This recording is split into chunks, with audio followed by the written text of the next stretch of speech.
السلام عليكم يا شباب صبحكم الله بالخير. In the previous lecture I talked about the oral cavity, lips, tongue and the esophagus. In the today's lecture I'm gonna talk about the stomach. Inshallah, at the end of my talk I hope it helps you to recognize the parts of the stomach: cardia, fundus, body and pylorus. Discuss the normal structure of the stomach fundus and list the types of different cells lining the gastric glands. The stomach is a greatly dilated part of the GI tract. Its functions are continuing digestion of carbohydrates started by salivary amylase, adding acidic juice to the ingested food and mixing it into a viscous mass called chyme, initiating the digestion of triglycerides by secretion of lipase, and promoting the initial digestion of protein by secretion of pepsin. The stomach is formed of four regions: cardia, fundus, body, and pylorus. The cardiac region is a small transitional zone between the esophagus and the stomach. The pylorus is a funnel-shaped region opens into the small intestine. The structure of the cardia and pylorus are similar and both are concerned with secretion of mucus. The larger fundus and body are identical in their histological structures, and they are the site of a gastric gland where acidic gastric juice is produced and secreted. If you look to the inside of the stomach, you will find that the mucosa is thrown into longitudinal folds. These folds are called gastric rugae. These structures are formed of the mucosa and the submucosa of the stomach. The wall of the stomach follows the general plan of the GI tract. The wall of the stomach is formed of four major layers: mucosa, submucosa, muscularis externa, and serosa. The lining epithelium of the stomach is a simple columnar epithelium. Underneath the epithelium is a layer of connective tissue called lamina propria.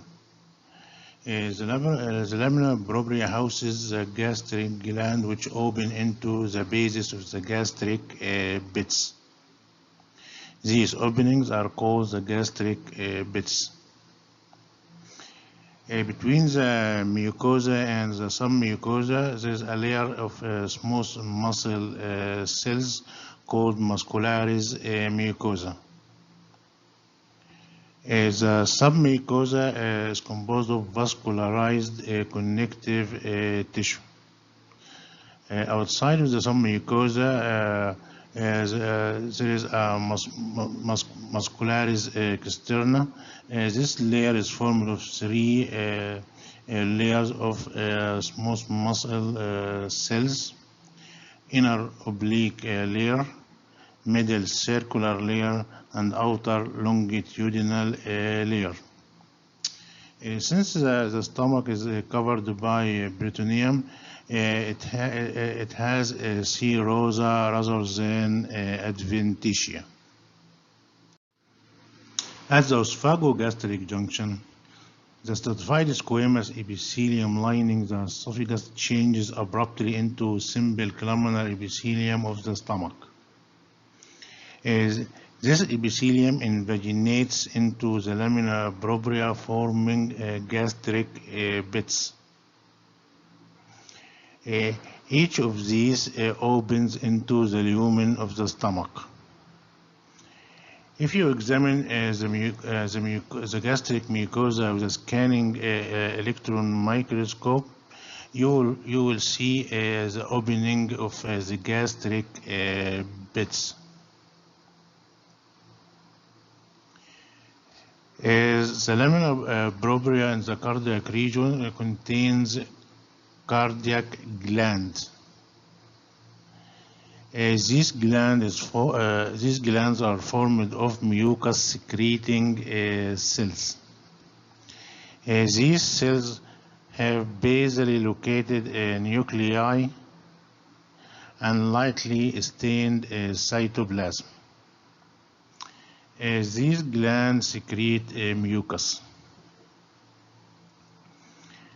In the fundus and the body, the lamina propria houses the fundic or gastric gland. These glands are formed of several types of cells. I am going to talk about the gastric glands in minutes. Gastric mucosa is lined with simple columnar mucinogen-producing cells. These cells are called surface mucus cells. Surface mucus cells also line gastric bits. These cells are columnar with oval and basal nuclei. Their cytoplasm is lightly stained. Surface mucus cells produce thick, viscous, adherent mucus that form hydrophobic gel overlying the mucosa. These cells also release bicarb ions into the deeper layer of this mucus coat. The mucus coat protects the mucosa from both abrasive effects of intraluminal food and the corrosive effects of the stomach acid. This cartoon represents the ultrastructural features of surface mucus cells. Their apical plasma membranes form short, sparse microvilli. Their lateral plasma membrane forms junctional complexes with neighboring cells. As we see here, the cytoplasm is studded with mucus granules. These granules are responsible for the poorly stained cytoplasm. The nucleus and the Golgi apparatus are located below the mucus granules. The basal parts of these cells contain rough endoplasmic reticulum, which may impart basophilia to these parts of the cells. In the fundus and body regions of the stomach, gastric bits lead to gastric or fundic glands. These coiled tubular gland is formed of isthmus, neck, and body region. These glands have 5 different types of cells. These cells are unevenly distributed throughout the gland.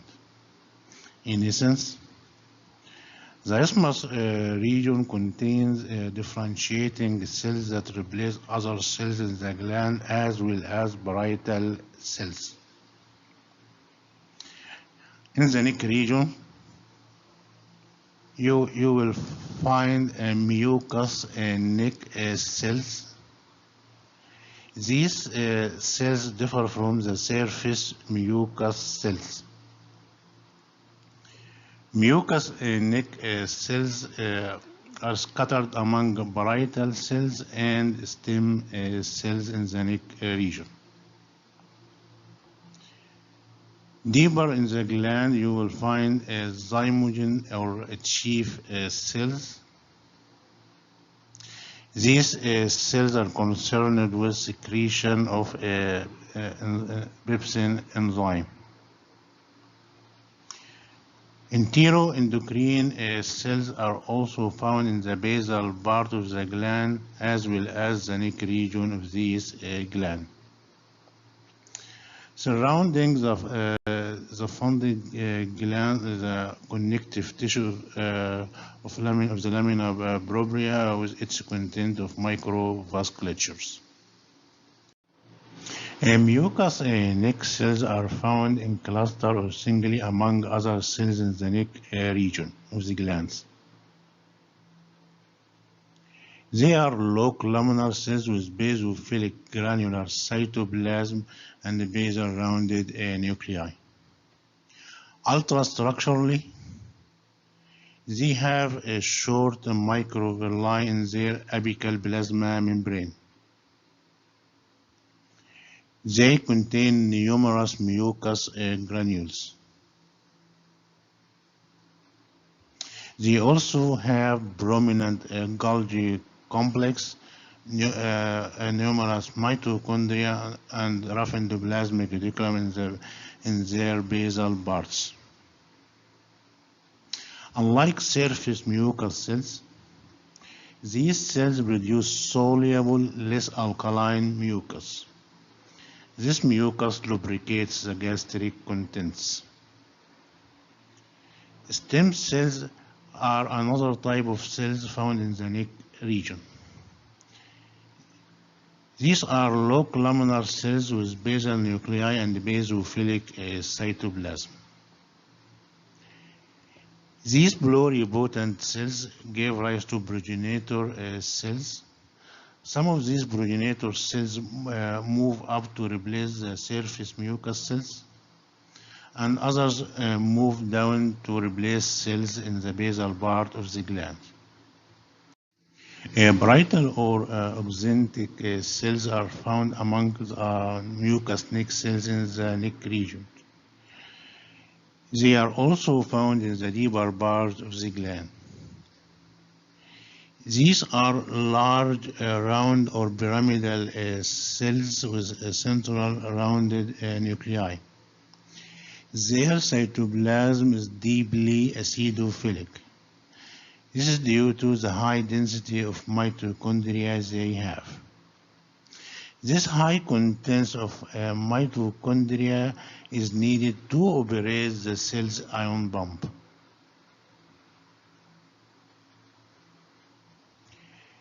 The parietal cells produce the gastric acid HCl. They also produce the intrinsic factor, which is a glycoprotein necessary for absorption of vitamin B12 in the terminal ileum. The ultrastructural features of parietal cells differ according to the activity of the cells. In active cells, the apical plasma membrane form deep circular invaginations called intracellular canaloculi with large surface area provided by thousands of microvilli. The rest of the cytoplasm of these cells is filled by mitochondria. And these mitochondria are responsible for the acidophilia of these cells when you see them by light microscopy. On the contrary, resting parietal cells have numerous tubular vesicles below the apical plasma membrane. They also have fewer microvilli and shorter intracellular canaliculi among mitochondria and Golgi complex. Upon stimulation, these tubular vesicles fuse with the plasma membrane to form deeper intracellular canaliculi and microvilli.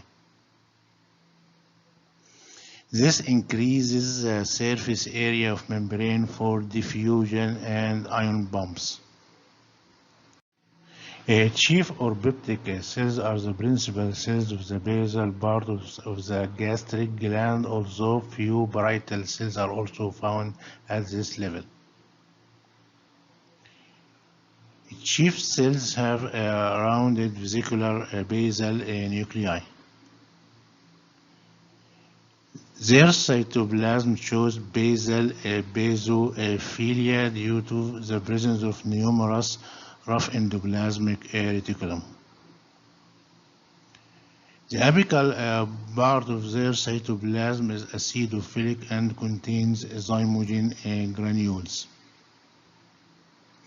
These granules contain pepsinogen, which is the inactive precursor of pepsin. Pepsinogen is released from these cells into the lumen of the gastric gland and becomes activated by the low pH of the gastric juice. Secretion of inactive enzyme is important to protect the gastric gland from auto-digestion. In addition to pepsinogen, zymogen granules also contain renin and gastric lipase. Ultrastructurally, chief cells show features of protein secreting cells. These features include extensive rough endoplasmic reticulum. This high contents of rough endoplasmic reticulum account for the basal basophilia when you see these cells in hematoxin and eosin stained sections. The apical parts of these cells are crowded by zymogen or secretory granules. These granules restrict their nuclei towards the basal part of the cells.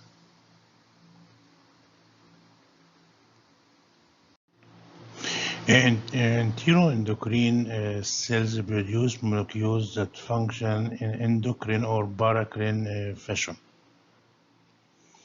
These cells belong to the diffuse neuroendocrine system or DNES system. In hematoxin and eosin stained sections, their cytoplasm appear clear, which may distinguish them from the darkly stained parietal and chief cells. They are of two types, closed and open. In the closed type, the cells rest on the basal lamina and they don't see the lumen of the gland. In contrast, the open type, they send small cytoplasmic extension which bear microvilli and exposed to the glandular lumen. Enteroendocrine cells can be better demonstrated by the electron microscope. Here we have an example of the closed type.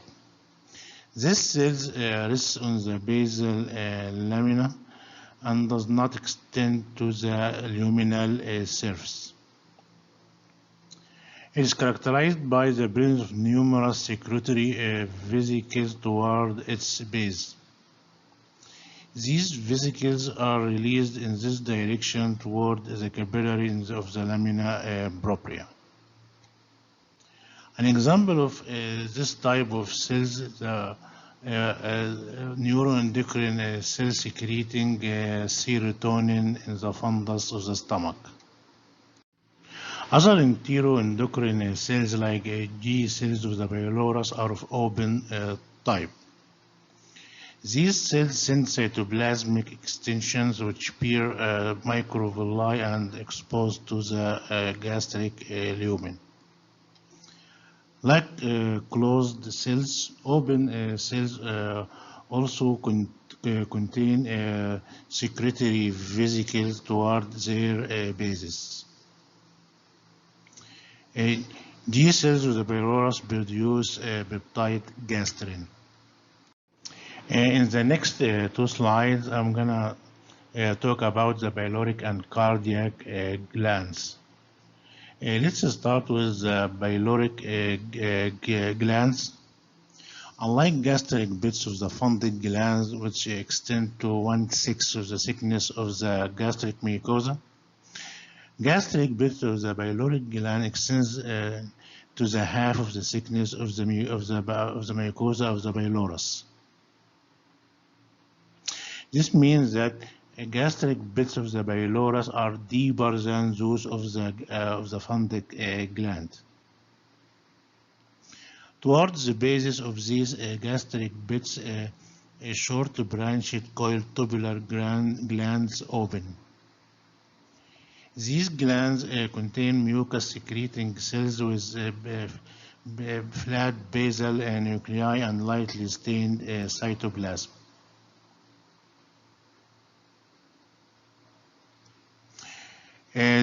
Enteroendocrine and occasional parietal cells can also be found in these glands. Cardiac glands are tubular, tortuous, and occasionally branched glands restricted to the cardiac region of the stomach. This region has shallow gastric bits. Cardiac glands are composed of mucus-secreting cells. These cells have flat basal nuclei and lightly stained cytoplasm. Enteroendocrine cells can also be found in these glands. A short duct system uninterposed between the glands and the gastric bits. These ducts have columnar cells with oval nuclei. These duct systems contain regenerative cells that replace the mucous surface cells and cells of the cardiac gland. By now, I have just finished talking about the stomach, and a colleague from our department is gonna talk about the rest of the digestive system. أترككم في أمان الله.